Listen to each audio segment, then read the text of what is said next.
What is going on, everybody? It's your boy Gsluke here with a round 4 preview for the ZOZO Championship, also a Sunday preview for LIV Golf. Going to talk through my top Draftkings plays, also a weather report to make sure we can target the right DFS players. We'll talk some strategy, some top level perspective, the sort of players, the kind of lineups that you want to construct, and then, of course, any of your live questions along the way. So we have a lot to talk about. Also, a prize picks preview at the end, going to go through both the PGA and the LIV slate. So again, there's a lot to talk about. Let's get this thing rocking. So going to share my screen. Let's bring up, first off, data golf, and then we'll hop into a weather report. Let me make this a little bit bigger for you guys. I guess that's the biggest that we can make it. So hopefully you guys can see it on there. But the scoring average for the third round was 1.7 shots under par. So even easier than what we saw there on Friday, where it played 1.5 strokes under. You would usually expect that at tour events. A lot of the reason why is usually because of the cut, right? You have some of the lower tier players cut out of the player pool, but that was clearly not the case here.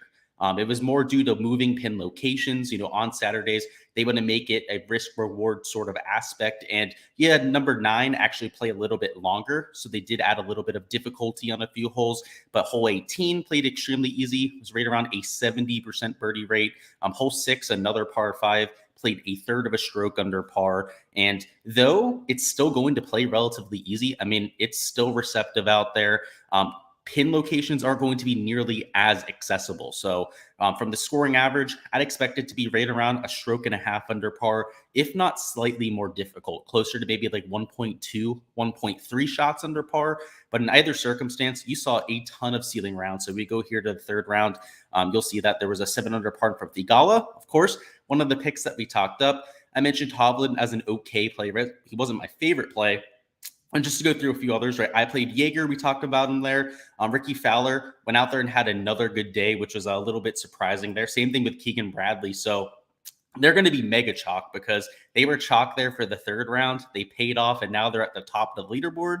So definitely guys that we're going to have to talk about later. But they ended up paying off for some of the chalk donkeys. We played Hideki Matsuyama there, who you absolutely have to love to see there. Let's see. Corey Connors had a decent round, shot 3 under par.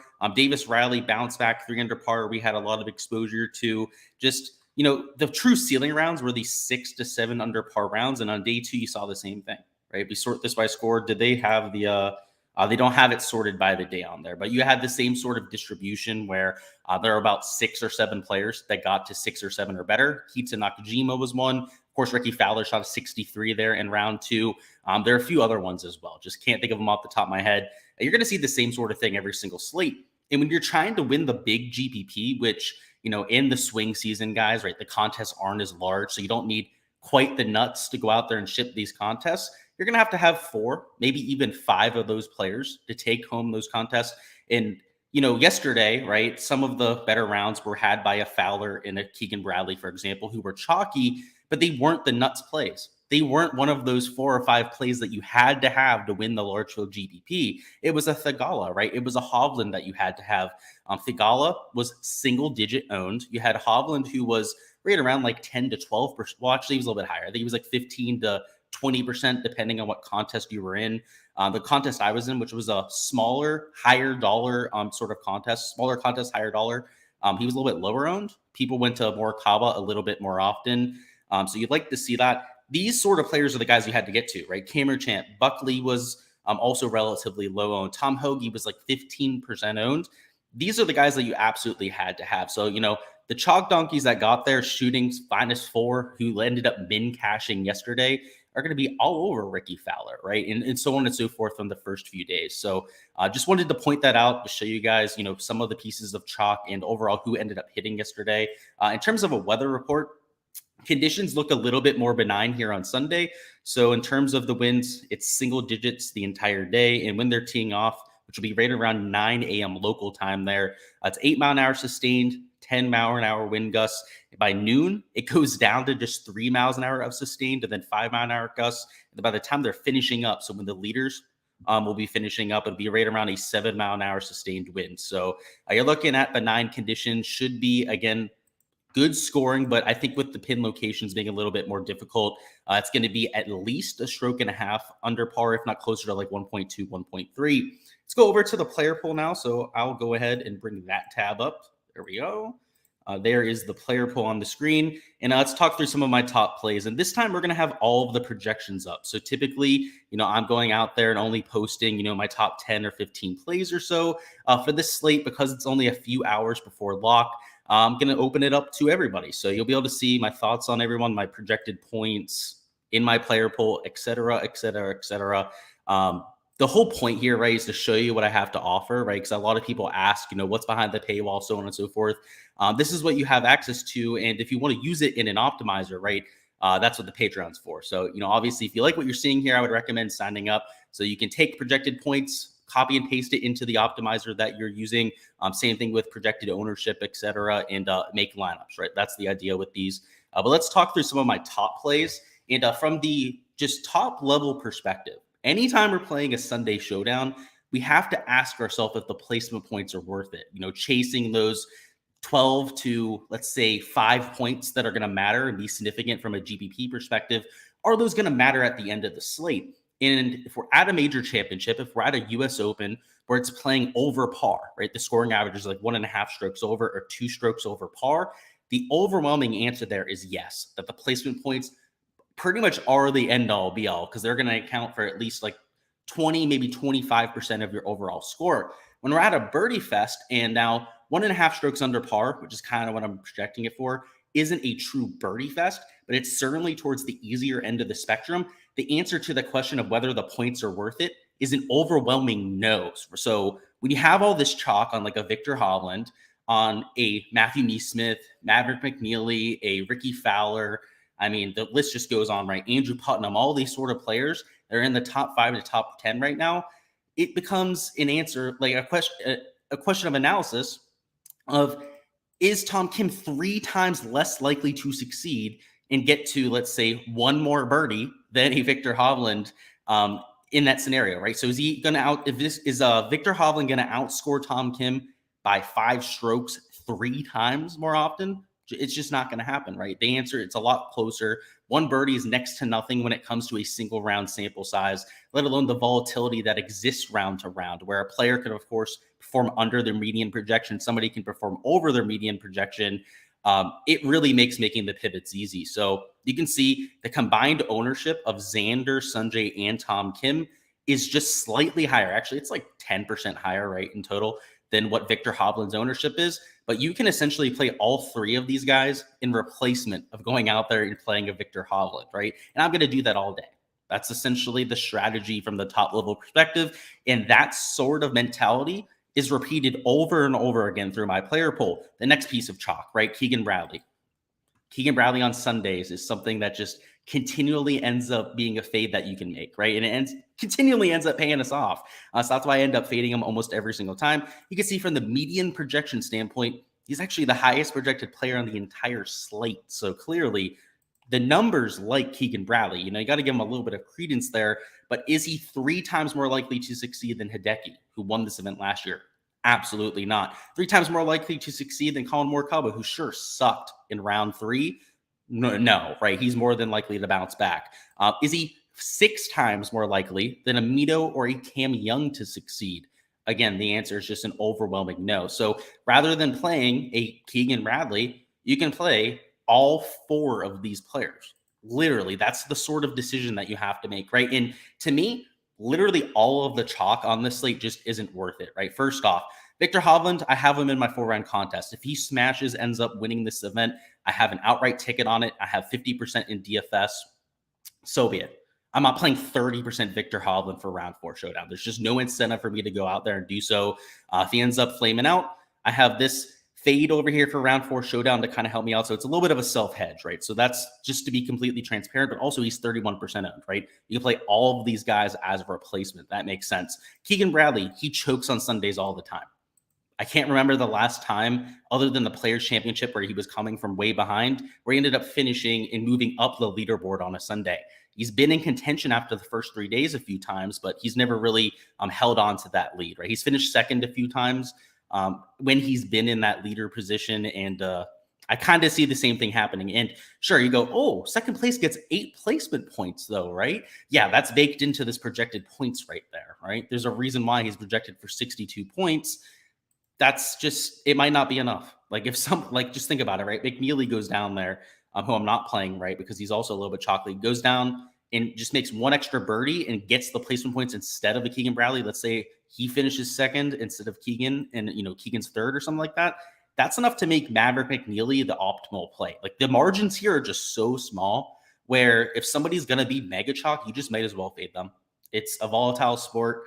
We know that it's going to vary wildly from round to round what you're seeing in terms of results. So that's a fade I'm making all day. A couple other fades would be McNeely and Matthew Neesmith. First off, Neesmith is nearly $9,000. It's a little bit laughable to me. And also he's 30% owned. So that's just going to be a spot I'm staying away from. Tom Hoagie, I don't think you have to fade, but I'm a little bit more excited about a Siwoo Kim, a Terrell Hatton, who's only 5% owned. We talked about Cam Young and Mito Pereira. Both of them are just wild cards that can go off. We're not going to talk about every single play, just more want to give you the top level strategy. Ricky Fowler. Oh boy, I hope he wins this event, right? I kind of hope I'm wrong about this here. I have faded him the first 3 days, and at this point, I'm committed, right? I have to fade him through the 4th round. And if he ends up winning, it's not even going to be something I'm all that mad about because he deserves to win. I would love to see Ricky Fowler come back into the spotlight. He's just done it too many times in his career. Even when Ricky Fowler was one of the best players on tour, he has choked 6 out of his 8 54-hole leads, including 4 of which were over a 3-stroke advantage, and he only has a 1-stroke advantage going into Sunday. So it's I don't know, it's dicey, right? Even when Ricky was Ricky Fowler, going out there winning the Players Championship, all that sort of fun stuff, he was usually coming from behind in doing so. He wasn't going out there getting 54-hole leads and closing them out. And he, has 5 tour wins, so he's been there before.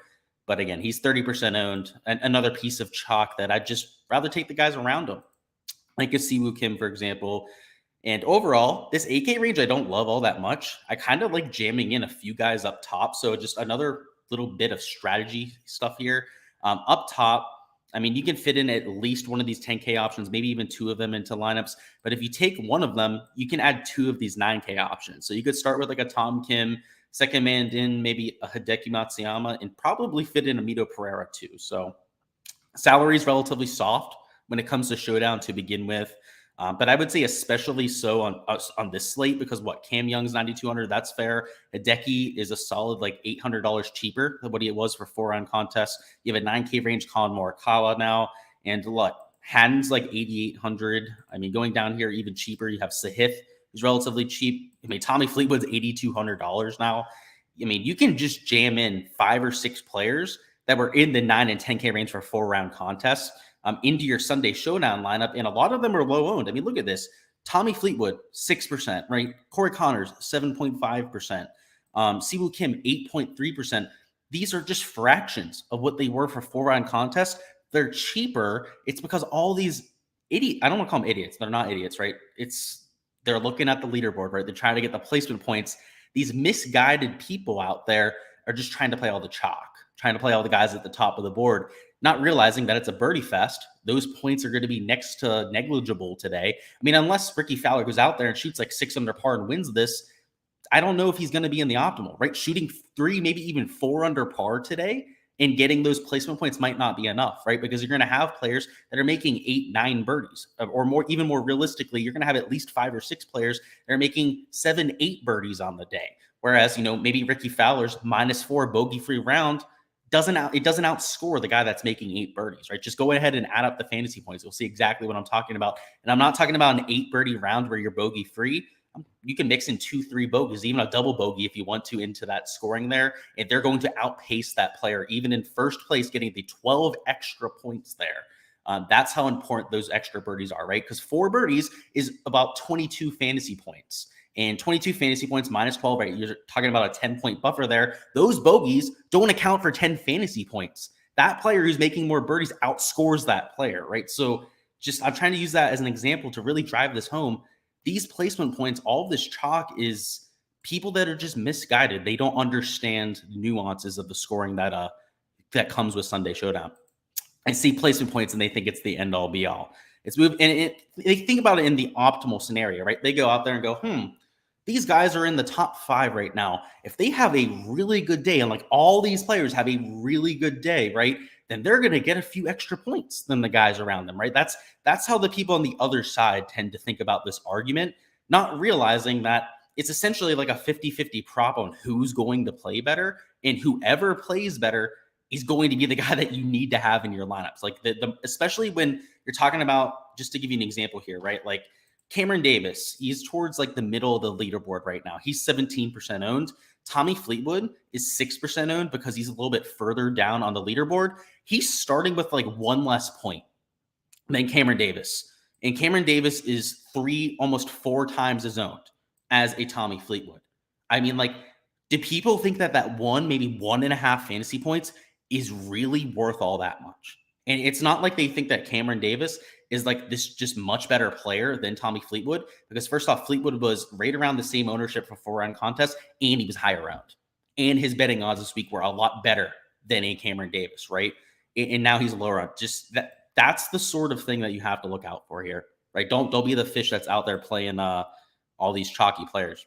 In the 7K range, it's just more pivots, more high upside plays. So you're really looking for ceiling here. That's why I like guys like a Munoz, a Emiliano Grillo, and Scott Stallings. Particularly Scott Stallings, he is among the best round 4 scoring in all of the PGA Tour. Cage Lee's a popper. He also has a really good round 4 average. Aaron Rai, I like too. I was highlighting the wrong guy there, but I like Cage Lee. I also like Aaron Rai, who I was highlighting there. Let's see. Kurt Kitayama's always got a ceiling there. Davis Riley, I'm willing to play even after 3 dog shit rounds. He's 0.6% owned. Play him in 5%, play him in 3% if you want to, and you have leverage to the field.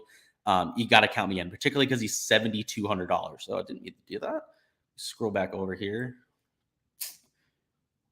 Got this set up. I have it like set up in a split screen so I can see the stream on the other side, make sure everything's working properly. And yeah, Davis Riley, 0.6% owned. Pretty ridiculous stuff. Lucas Herbert, also 0.6% owned. I'm playing him. I don't care about his placement points, right? If he goes out there, he makes 6 or 7 birdies. That's going to get into the optimal lineup. And he's also cheaper now and essentially unowned. They're at less than 1%. A few other players you can consider. I mean, I liked CT Pan all week. He's just had an average day pretty much all 3 days to this point. So maybe he has that pop round. Adam Svensson, very similar story. He got behind the 8 ball there with his round 1 performance. Rebounded day 2, had an okay day here for the Saturday round. So perhaps can kind of pop like a CT Pan here. Kind of hoping that. Also relatively low owned, right? 1.1% owned with the 2 players there. Matt Wallace, elite course history. Kevin Streelman has form coming in. He's only 0.4% owned. He's towards the bottom of the board, but again, placement points don't even matter when you're outside the top 50. I mean, some of these guys are in like the 60th to 70th position, right? Their placement points are going to be irrelevant. It's just all about the score out there and the chances to get to a ceiling performance. Dylan Fratelli, I'm willing to play. He's towards the middle of the board, so his placement point potential is there. Martin Laird has been on the rebound for multiple days now. Kina Nakajima, I'm not playing. He's 15% owned. This is a great example here, right? He's a recent amateur. He was the number 1 amateur in the world about 6 months to 9 months ago. Has played a little bit on the Japan Tour, a few PGA Tour events to this point. Hadn't made any cuts though. He's not 7 times more likely than David Lipsky to succeed. He's not 10 times more likely than a Martin Laird to succeed, right? So it's pretty easy when you have the ownership numbers in front of you to make some of these decisions. Takumi Kanaya, elite course history. Peter Manani, always willing to play him for a showdown format. And lastly, we've got Rakuya Hoshino, who's also got elite course history.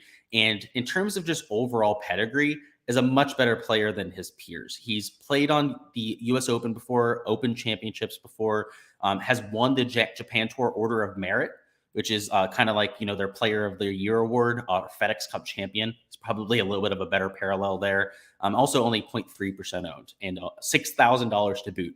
The bare minimum salary. So that's what I'm thinking in terms of a player pool. What we're going to do now is hop over to DraftKings, talk through a little bit of lineup construction here. Let's see. There we are. Nope, wrong screen. And we're going to talk through a GPP build and then a cash build. And in our GPP lineup, it's really easy if I just follow my player pool to really construct lineups. I mean, I'm already fading all of the chalk, so it's not like I have to consider what to do if I decide to take a Victor Hovland. So I guess I'm going to do a lineup just kind of following my player pool, showing you how simple it can be if you're just fading all of the chalk to begin with. And then afterwards, maybe some of the thought process, if you decide to take somebody like a Hovland, do you think he ends up winning, or a Ricky Fowler, for example, out there in first, or a Keegan Bradley? But if you're just taking pivots, it's really a simple game. And because pricing is so soft, I mean, look at this kind of lineup you can make. So let's start off with a Tom Kim. Let's put Mito in there, who's an absolute madman. I could see him rebounding in huge fashion. Let's go ahead, put Fleetwood in there too. We're still at $7,500 remaining. Still with a ton of flexibility to work with. Let's put Munoz in there. Let's go down to the bottom of the 7K range, perhaps click in a Davis Riley. And I can't click in all 6 because, again, DraftKings has issues with that. But you get the idea here. You can feel really solid about all 6 players in your lineup, and you're not really having to take anybody that's a stretch. I mean, Davis Riley was about an $8,000 golfer going into the week. Sebastian Munoz is pretty adequately priced. I mean, he was right around $8,000 going into the week, but he always brings showdown upside. Super cheap Fleetwood. Mito Pereira, who's going to be right around 5% owned. Tom Kim, who's right around half as owned as what he was going into the week. Just I don't know. It's a really easy to make lineups if you're just taking pivots. You don't even really have to think about it all that much. Whereas if we want to go out there and take Hovland, who I understand the upside, he's honestly my pick to win, right? I bet him before the week. He was somebody I mentioned during the core picks video as by far my favorite play going in. So I'm not surprised at all to see him up there in the top 5. He's 30% owned, and he kind of opens up a little bit of a can of worms here. So by taking a Victor Hovland, we can go to, maybe a similar pivot with a Cam Young rather than a Mito Pereira. In this 8K range, let's take a Corey Connors rather than a Tommy Fleetwood, right? So similar pivots here. The issue is in the 8K range now. I don't know if I want to take all this chalk, right? I don't know if I want to take, these clear-cut, really high-owned plays. And even though Davis Riley is not a great example, right? He's going to be relatively low-owned. But up here in the 8K range, let's go, I like Thigala, right? Thigala had a great day yesterday. He's got all the momentum. Everything I said about Thigala yesterday that made him a great play is also making him a great play for Sunday, particularly because he's not in the top 5, right? He's in 8th. He still has to move up the board, still has to be relatively aggressive to track down a Ricky Fowler. And he's super hungry for that first win. That's something I have to say about Thigala. That guy doesn't want to finish in 2nd through 3rd place. He's had it with that. I mean, he's said so in interviews at this point. It's all about the win for him. I think he's going to be mega aggressive, so you could still take him, but he is going to be relatively popular. So, when you have a Hovland and then maybe somebody like a Thigala who's also getting a little bit of steam at this point, you have to really start to think about ownership. So we have $7,200 remaining. Maybe taking a Brendan Steele, who I love in a vacuum because of his course history, maybe isn't the best idea because he's going to be higher owned than a lot of his peers. Same thing with Kurt Kitayama, who I love here for Sunday Showdown. Probably going to get a little bit more steam than some of his peers. So you might have to take a pivot here, like a Troy Merritt, right? Somebody that's not a sexy pick by any means. And with your last pick here, I love an Alex Smalley, but you might have to take a Lucas Herbert just because he's going to be like 4 or 5 times less owned. Actually, I think it's like 10 times less owned. I think Alex Smalley's like 6%. And I think that Lucas Herbert, if I remember correctly, was like 0.6% owned. So you're going to have to take the guy that's 10 times less owned just because you have a Hovland, just because you have a Thigala. And it's not like you have to, right? Your chances of being duplicated aren't very high, right? When you come to PJ DFS, even for Showdown, you're not going to see that many dupes. That's not really the issue that you're trying to avoid here. It's trying to get leverage to the field. If you're taking Hovland, that's boxing out 1/3 of the field. You take Thigala, that's probably boxing out another 1/4 of the field. So what? You have a 4-on-4 versus the rest of the players. And guys like Cam Young, Corey Connors are still getting like some ownership. Your 2 pivots down here are vital, right?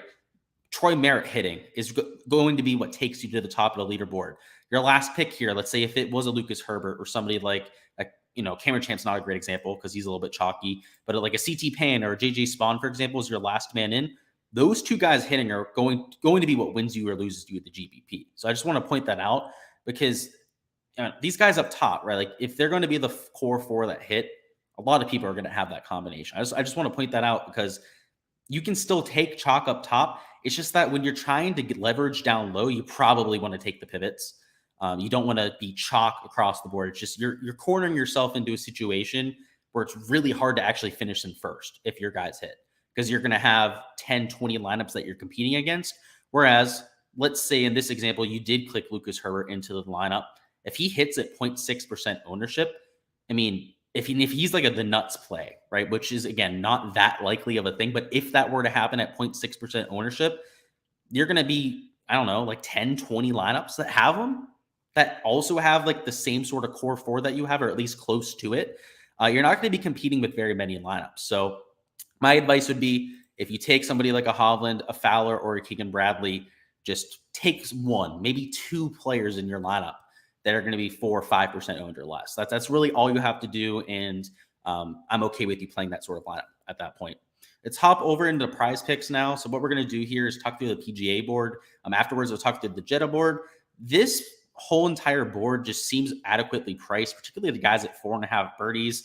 It's right around a 50-50 proposition, whether they're going to get you 4 or 5 birdies.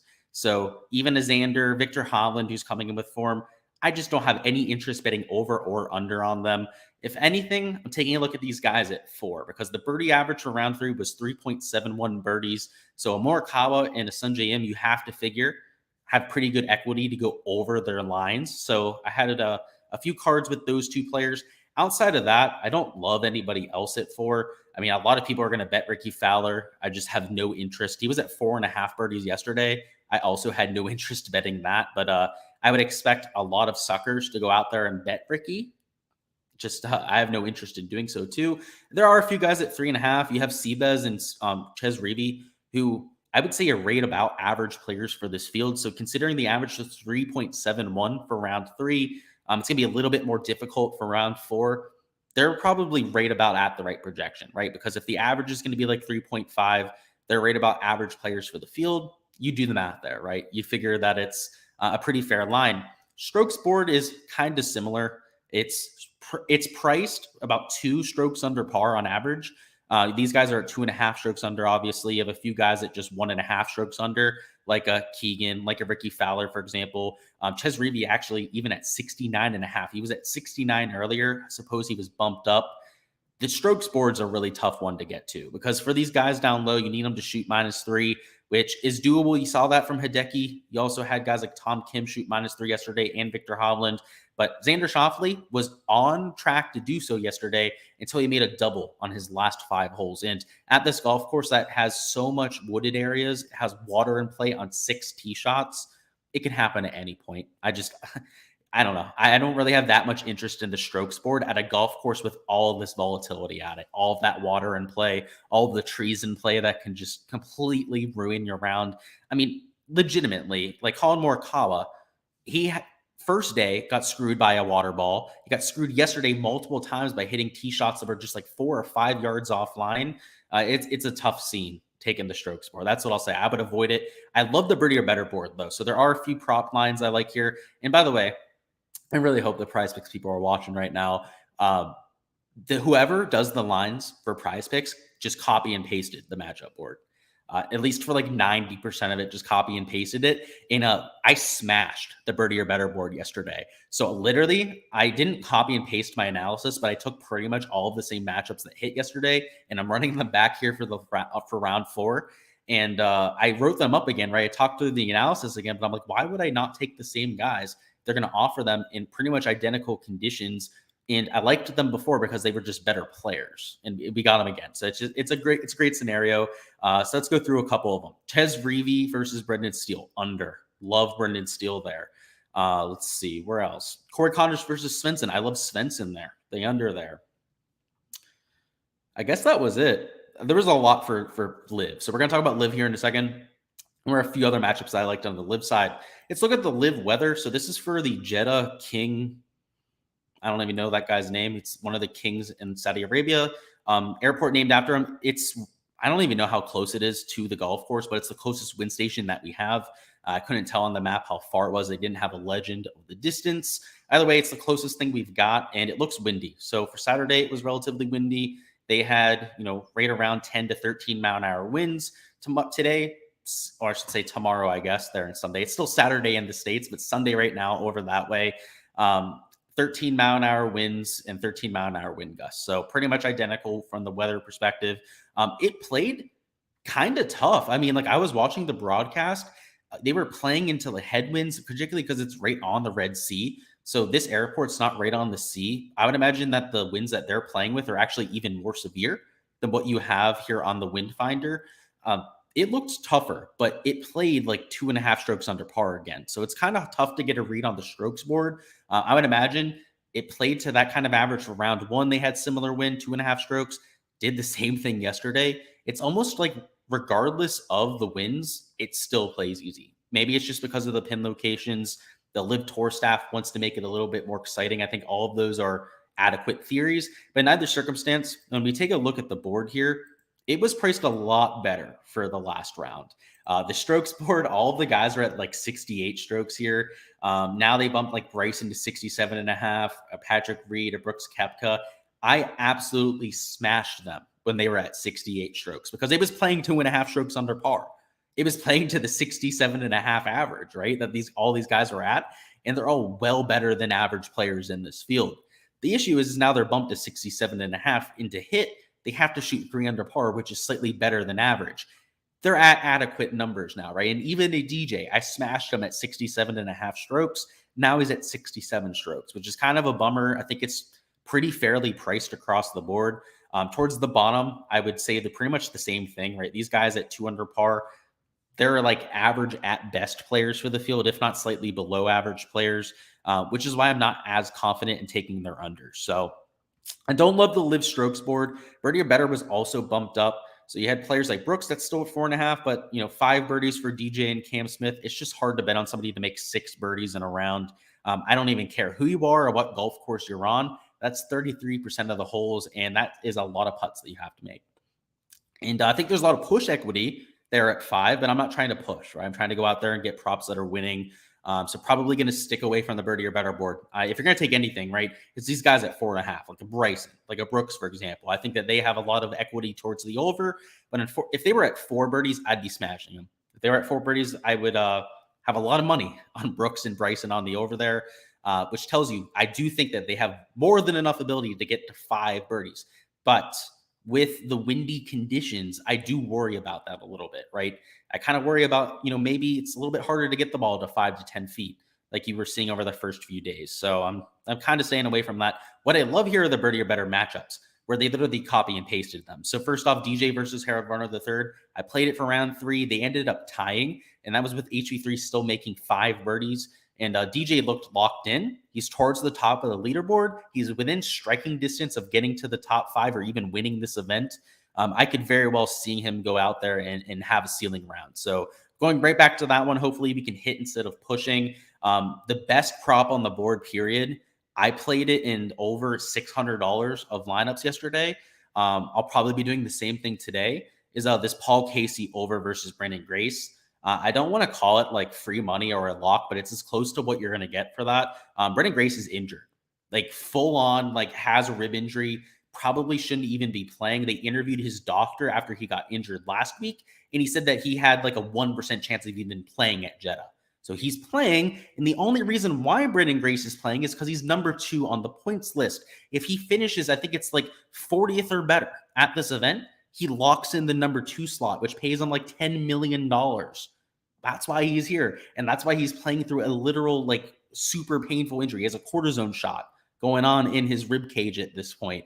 Paul Casey is no prolific birdie maker, right? So that's why it's not a lock, right? It's not why I'm out here going like nuke bet, all these stupid, crazy terms that people are using for bets that they really like. He's still a better than average player for this field, matched up against somebody who's got a legitimate injury going on. And if you look at the results, you can see that he's been dog shit to this point. He's in like 45th place, Brendan Grace, right? Clearly, and he's number 2 on the points list for the year. He's a pretty damn good golfer, right? He's won an event over here on LIV. He has a bunch of top 5, top 10s. It's no surprise why he's starting to struggle. It's all about the health concerns. So for me, I'm going to be taking the over against Brendan Grace all day. It's not even really a thought. Outside of that, though, I don't hate the answer over versus Laurie Cantor, and I was considering the over on Bryson versus Charles Howell III. So it wasn't something I ended up betting myself yet. We still got time until lock, right? So obviously a little bit of promo and balance down there I can add on to what I already have in at this point, but we'll have to see, right? I was considering it at the very least. But that is all I've got for this stream, guys. We're going to hop on out of here at this point. Got some UFC to watch, of course. golf tonight. We've got LIV golf in the morning for the final round. Just a lot of sports to worry about. And then Sunday, we've got football, right? We've got the main slate going on, some Sunday night football. So, hey, if you're part of the Discord, just part of betting and sports in general, you're probably having a pretty good weekend. So, best of luck to everybody out there. If you're cheering on your favorite NCAA football teams, best of luck to all of you out there. Your alma maters, if you're cheering on your own team. And hopefully, your NFL squad and your GPP lineups tomorrow can take home a dub. That'd be pretty sweet. One of us out here in the community could take down a GPP. That would just make things all that much sweeter. So until then, boys, best of luck with those lineups, and I'll catch you guys next time.